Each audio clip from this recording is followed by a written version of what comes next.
अस्सलाम वालेकुम। मोहम्मद सिद्दीक मिठवर बाबा आला शाहदरती भिटाई जिन जा बैट हिक अखर ते बैट बाज़ी पास्ट नंबर 51 मुरतब मोहम्मद सिद्दीक मिठवर बाबा आला मसनवी मान दुकाने वहदते अस्त वहदत अंदर वहदत अंदर वहदत अस्त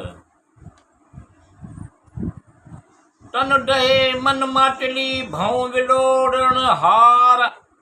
मक्खन कबीरा खाया और छाछ पई संसार रंजोड़ी ने रुणक सदा आए सूरजी कंहिं जंहिं दुख दसिया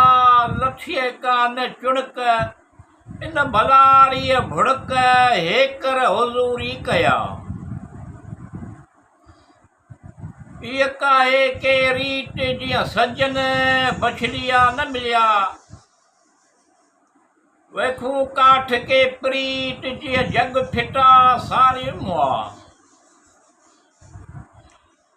आव कांगा ऋण वे सुंढियूं ॾे साणे अजूं चङा भला सिपरी के सुख वसे साणे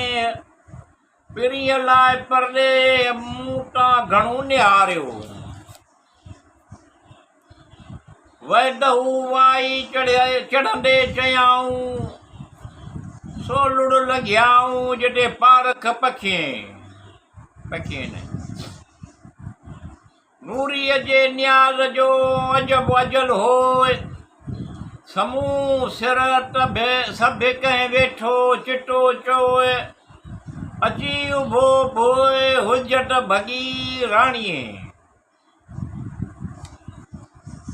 न आऊं समी न सुमरी आहियां मुहाणी जा समेसी बाणी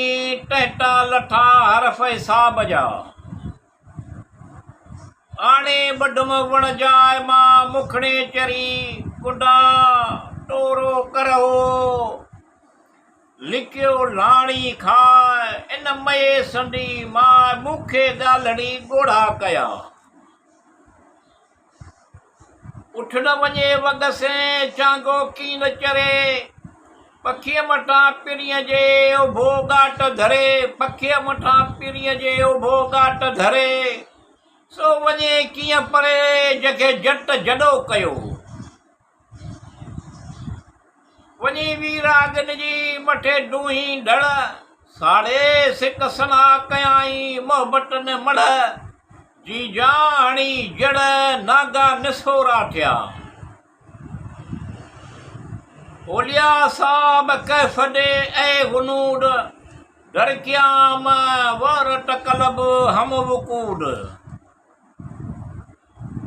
दाऊदी दयूं करे रकन कोन्हे चेट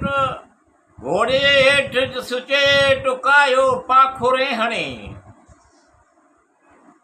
यादि करे जिन खे आऊं विसारे वेठी मूं से कयऊं ॾेठी अखनि ॾेई अठड़ा आहिनि उन्हीअ में थिया वसीला वेर तसीर ॾेई टिन खे साड़ियाऊं शरीर चेला थिया पेर जोगी हिन जहान में मुला मुठई माव जीअं पढ़ी न परूड़ियो सुञाणी अला टुॿी ॾिनई धूड़ में